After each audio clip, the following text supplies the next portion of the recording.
दही मुआशी पसमानदगी कोई कुदरती हादसा नहीं, ये बरसों की गफलत, बदनीति और शहरी मराकज़ की अंधी परस्तिश का नतीजा है।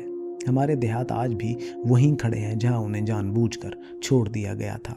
खेतों में मेहनत करने वाला हाथ, मट्टी में पसीना बहाने वाला किसान और गांव की मईशत को सहारा देने वाला मजदूर, ये सब इस निज़ाम के सबसे बड़े मजलूम हैं, जिसने तरक्की को सिर्फ शहरों की जागीर बना दिया। दही इलाकों में गुर्बत सिर्फ पैसे की कमी का नाम नहीं, ये मौक़े के कत्ल का दूसरा नाम है। स्कूल हैं तो इसातिज़ा नहीं, इसातिज़ा हैं तो तालीम नहीं, अस्पताल हैं तो डॉक्टर नायाब, और अगर डॉक्टर मिल भी जाए तो दवा एक ख्वाब बन जाती है। सड़कें कागज़ों में बनती हैं, बिजली वादों में आती है और पानी नारों में बहता है। नतीजा ये है कि देहात से नौजवान हिजरत पर मजबूर होते हैं, शहरों की झोंपड़ी में अपनी इज़्ज़त, सेहत और ख्वाब सब हार जाते हैं। ज़राअत जो किसी भी मुल्क की रीढ़ की हड्डी समझी जाती है, हमारे यहाँ सबसे ज़्यादा नज़रअंदाज शुदा शोबा है। किसान को बीज महंगा, खाद जाली, पानी नायाब और फसल की कीमत ज़िल्लत अमेज़ मिलती है। बीच में बैठा मिडल मैन अमीर होता है, पॉलिसी बनाने वाला खामोश रहता है और किसान कर्ज में डूबकर खुदकुशी के दहाने पर पहुंच जाता है। ये सिर्फ मुआशी नाकामी नहीं, ये एक इखलाकी जुर्म है।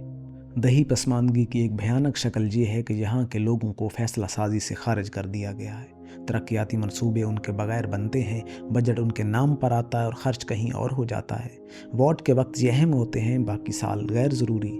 इनकी आवाज़ ना मीडिया सुनता है, ना पॉलिसी साज, ना वो नाम नहाद दानश्वर जो एयर कंडीशन कमरों में बैठकर मुल्क की तरक्की के ख्वाब बेचते हैं। असल सवाल ये नहीं कि देहात क्यों पसमानदा है, असल सवाल ये है कि उन्हें पसमानदा क्यों रखा गया।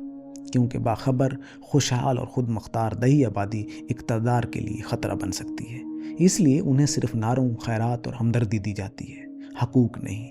जब तक दही मईशत को कौमी मईशत का मरकज़ नहीं बनाया जाता, जब तक किसान को इज़्ज़त और तहफ़्फ़ुज़ नहीं मिलता और जब तक तरक्की का सफ़र गाँव से शुरू नहीं होता, ये मुल्क सिर्फ नक्शे पर ही आगे बढ़ेगा, हकीकत में नहीं। दही पसमानदगी हमारा आईना है और सच ये है कि हमें अपना चेहरा देखने से डर लगता है।